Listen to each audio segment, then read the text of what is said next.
নিজেদের দখলে নিয়ে গিয়েছিল। 2018 সালে আমরা দেখেছি, আমরা সাক্ষী হয়েছি, এই তরুণ প্রজন্মকে সাক্ষী রেখে কিভাবে দিনের ভোট রাতে আয়োজন করা হয়েছিল, কিভাবে কবর থেকে এসে মানুষ ভোট দিয়ে গিয়েছিল। আমরা সেটির সাক্ষী হয়েছিলাম 2018 সালে। প্রিয় তরুণ প্রজন্ম, আমরা দেখেছি 2024 সালে আমির নির্বাচন, আমাদের মাথা হেট হয়েছিল, আমাদের মস্তক অবনত হয়েছিল, আমরা সাদাকে সাদা বলার স্বাধীনতা হারিয়েছিলাম। আমাদেরকে সাক্ষী রেখে গণতন্ত্রকে বারবার ভুলুণ্ঠিত করা হয়েছিল। প্রশাসনের সহায়তায়, এই ডিসিএসপিদের সহায়তায়, এই ইউনিভার্সিটির সহায়তায় আওয়ামী লীগ বারবার ব্যালট বাক্স ছিনতাই করে আমাদের ক্ষমতা কাঠামোকে নিয়ন্ত্রণ এবং দখল করেছিল। শোনো হে প্রশাসন, 2024 সাল থেকে যদি আপনারা শিক্ষা না নেন, আপনারা যদি আবার আগের ছকের নির্বাচনের দিকে ফিরে যান, আপনারা যদি আবার গুলশানের দিকে লাইন দেন, এই তরুণ প্রজন্ম আপনাদেরকে ক্ষমা করবে না। এই তরুণ প্রজন্ম যারা জুলাই এসে রক্ত দিয়েছিল, এই শাহী খুনি হাসিনাও বলতে বাধ্য হয়েছিল, ওদের একটাকে মারলে একটাই যায়, বাকিগুলো রাস্তা থেকে যায় না।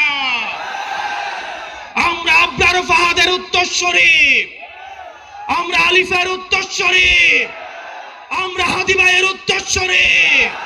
সুতরাং যেসব ডিসিএসপিরা আবার 14-এর মতো, 18-এর মতো, 24-এর মতো ব্যালট বাক্স ছিনতাই করার চিন্তা করছেন, আপনাদের প্রতি আহ্বান থাকছে, আপনাদের প্রতি আপনাদের পরিণতি হারুনের মতো এবং বেনজিরের মতো হবে। প্রিয় প্রশাসন, আপনারা রাষ্ট্রের অঙ্গ, আপনাদের ছাড়া রাষ্ট্র কোনোভাবেই প্রপারলি ফাংশন করতে পারবে না। আমাদের এই রাষ্ট্রকে যথাযথ চালাতে হলে আমাদের পুলিশ, মিলিটারি, আমাদের সিভিল অ্যাডমিনিস্ট্রেশন, আমাদের বিচার ব্যবস্থা সবকিছুই যথাযথভাবে আমাদের প্রয়োজন। আপনাদের কাছে অনুরোধ থাকবে, আপনারা কোনো দলের গোলাম নন। আওয়ামী লীগ আপনাদেরকে গোলাম বানাইতে চাইছে, আজকে তাদের পরিণতি এবং ঠিকানা হয়েছে দিল্লিতে। আপনারা আপনাদের সহকর্মীদের থেকে শিক্ষা লাভ করেন। আমরা চাই প্রশাসন এবং পুলিশ হবে বাংলাদেশপন্থী। আপনাদের বিএনপিও হওয়ার দরকার নাই, আপনাদের 10 দলীয় ঐক্যজোটেরও কোনো সহায়তা করার দরকার নাই। আপনারা বাংলাদেশটাকে সহায়তা করেন, আপনারা জনগণকে সহায়তা করেন। আমরা জনগণ ঢাল হয়ে জুলাইয়ে যেভাবে থানাগুলোকে পাহারা দিয়েছি, ইউনো অফিস পাহারা দিয়েছি, এই জনগণ আপনাদেরকে প্রোটেকশন দিবে।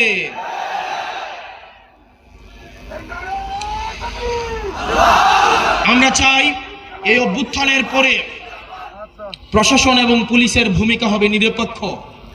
অত্যন্ত দুঃখজনক, আগে আমরা দেখেছি প্রশাসন লাইন ধরতো ধানমন্ডিতে, প্রশাসন লাইন ধরতে হচ্ছে আমাদের আওয়ামী লীগের অফিসটা যে কোথায় ছিল, গুলিস্তানে। এখন আবার দেখা যায় প্রশাসন লাইন ধরে গুলশানে। কোন এসপি বলে দিয়ে আসে তারা নাকি তারেক জিয়াকে তার জেলার 5টা আসন, 6টা আসন, 11টা আসন উপহার দিবে।